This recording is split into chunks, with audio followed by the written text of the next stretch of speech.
আসসালামু আলাইকুম ওয়া রাহমাতুল্লাহ। আমাদের বয়স বৃদ্ধির সাথে সাথে আমাদের অভিজ্ঞতা বাড়ে। আমাদের দেখে শুনে বা বাস্তবিক মাঠ পর্যায় থেকে শিক্ষণীয় বিষয়ের আহ, যে খাতা সেটা অনেক দীর্ঘ হয়। তো অনেকেই আমার সাথে এই কথাটাতে এগ্রি করবেন বা সম্মত হবেন যে আমাদের যে সম্পর্কগুলো পারস্পরিকভাবে আমরা গড়ে তুলি, এই প্রত্যেকটা সম্পর্কই না কোনো না কোনো একটা মুখোশ দ্বারা আবৃত। অর্থাৎ আমরা যেমন দেখি সম্পর্কটা আসলে ওরকম না। প্রাথমিকভাবে যদি আমি ঢালাও ভাবে বলি তাহলে আমাদের প্রত্যেকটা সম্পর্কই একটি স্বার্থের সাথে জড়িত, একটি স্বার্থের মুখোশ দ্বারা আবৃত।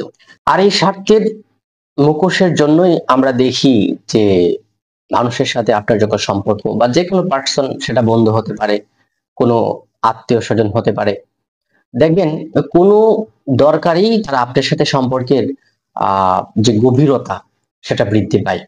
যখনই আপনার সেই সম্পর্কের মধ্যে যে প্রয়োজনীয়তা ছিল সেটা আস্তে আস্তে ফুরিয়ে আসবে, আপনি দেখবেন যে সম্পর্কের গভীরতাটাও না আস্তে আস্তে কমে আসছে। এবং এক সময় যখন সেই স্বার্থ শেষ হয়ে যাবে, আপনার কাছে ওই সম্পর্কটাকে দৃঢ় হওয়ার যে একটা মৌলিক উপাদান বা মৌলিক কারণ ছিল, সেটা যখন ক্ষীণ হয়ে আসবে, আপনি দেখবেন সম্পর্কের যে আসল রূপ সেটা বের হয়ে আসবে। আর এতদিন পর্যন্ত সম্পর্কের যে গভীরতা ছিল, ওইটা যে আসলে একটা মেখি ছিল, আসল না, ওইটা আপনার বুঝতে পারবে। অনেক সময় আমরা দেখবেন অর্থনৈতিক ভাবে কাউকে বিশ্বাস করে আমরা ক্ষতিগ্রস্ত হই, যে কাউকে বিশ্বাস করছেন, কাউকে বিশ্বাস করে তার কাছে কিছু টাকা গচ্ছিত রাখছেন।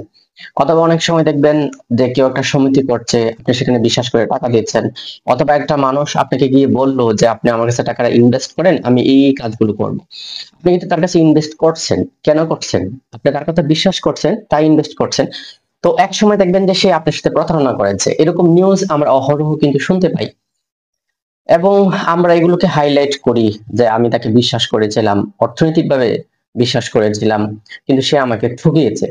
তো অনেক সময় যে লোকটা ঠকছে তাকে আমরা অনেক সময় বলি যে তুমি বিশ্বাস করে তাকে তাকে কেন টাকাটা দিলা? আসলে ভাই, এটা আসলে বলে বোঝানো যাবে না। বিশ্বাস তো বিশ্বাসী, একজন আপনার সামনে কিছু কথা বললো, তাকে আপনি বিশ্বাস করে ফেললেন। এটা অর্থনৈতিক ভাবে হতে পারে, আপনার পার্সোনাল লাইফের কথা তার সাথে শেয়ার করছেন, এই ক্ষেত্রে হতে পারে, তাকে বন্ধু বানাচ্ছেন, তা এই ক্ষেত্রে হতে পারে, কারণ তার চলাফেরা আপনার সাথে বন্ধু সুলভই ছিল। আমিও কিছুদিন আগে একজন মানুষ আমাকে একটা প্রয়োজন, একটা কেনাকাটা করার জন্য, তো তার সাথে কথা বলার পরে আমি তাকে একেবারে বিশ্বাস করে ফেলি এবং প্রায় 12,000 টাকা আমি তার কাছে সেন্ড করি, কিন্তু পরবর্তীতে এই পুরা টাকাটা সে আমার কাছ থেকে মেরে দেয়। এবং পরবর্তীতে সে আমার ফোনই রিসিভ করে না, কোনোভাবেই তার সাথে আমি যোগাযোগ করতে পারি নাই।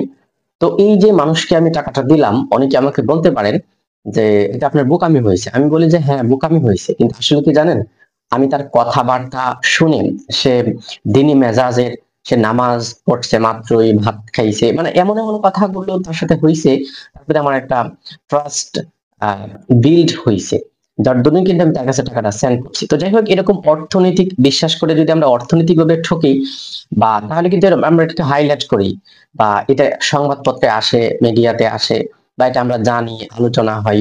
কিন্তু আসলে না, প্রায় অধিকাংশ মানুষ এই টাকার থেকেও সবচেয়ে বেশি বিশ্বাস করে মানুষকে যখন বন্ধু বানায়, মানুষকে কাছের মানুষ হিসাবে মনে করে, মানুষকে আপন মনে করে, এই মানুষগুলো যখন না ওই প্রতারকের মতন সম্পর্কের সাথে প্রতারণা করে, ওই মানুষগুলো যখন আপনার বিশ্বাসের সাথে প্রতারণা করে, তখন মানুষ না খুব বেশি মানসিকভাবে ভেঙে পড়ে।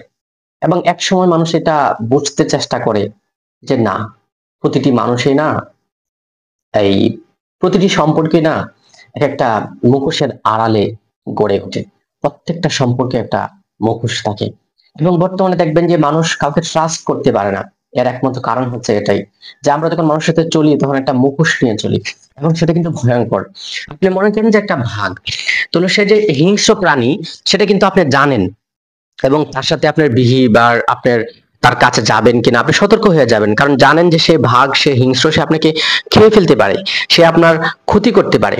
কিন্তু একটা মানুষ, আপনি জানেন যে লোকটা ভালো, লোকটা বিশ্বাসযোগ্য, তার সাথে আপনি লেনদেন করলেন, অথবা তার সাথে আপনি আপনার পার্সোনাল কথা শেয়ার করলেন, অথবা তার সাথে আপনি এমন একটা সম্পর্ক বিল্ড করলেন যে সম্পর্কটা আপনার স্বাভাবিকভাবে এটা সবার সামনে এই সম্পর্কটা প্রকাশিত হওয়া সমীচীন নয়। যার ধরুন আপনি তার সাথে পার্সোনাল সম্পর্ক আছে, অথবা তার সাথে ওই ওই পরিমাণ গভীরতা আছে, যার ধরুন হয়তো আপনার ফ্যামিলির কিছু কথা তার সাথে শেয়ার করছেন, আপনি পার্সোনাল লাইফের কিছু ব্যর্থতার কথা তার সাথে শেয়ার করছেন, কিন্তু এক সময় দেখবেন তার সাথে আপনার সম্পর্কের অবনতি, সে এই বিষয়গুলোই অন্য মানুষের কাছে শেয়ার করছে, সেই বিষয়গুলোর কোনো মর্যাদা রক্ষা করছে না।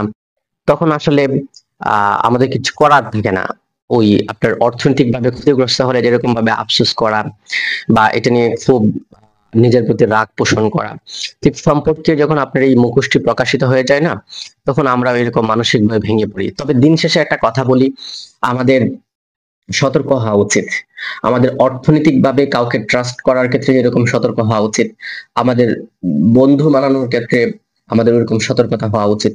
এবং দিন শেষে বা এই আলোচনার সর্বশেষ কথা আমি এটাকেই বলবো যে কখনোই কারোর সাথে এমন কোনো সম্পর্ক গড়ে তোলা উচিত না যে, এবং সম্পর্কের গভীরতায় এমন কোনো কাজ করা উচিত না যে তার সাথে যদি কোনোদিন এই সম্পর্কটা ভেঙে যায় তাহলে আপনি বিপদে পড়তে পারেন। এই ব্যাপারে সবচেয়ে বেশি সতর্ক থাকবেন।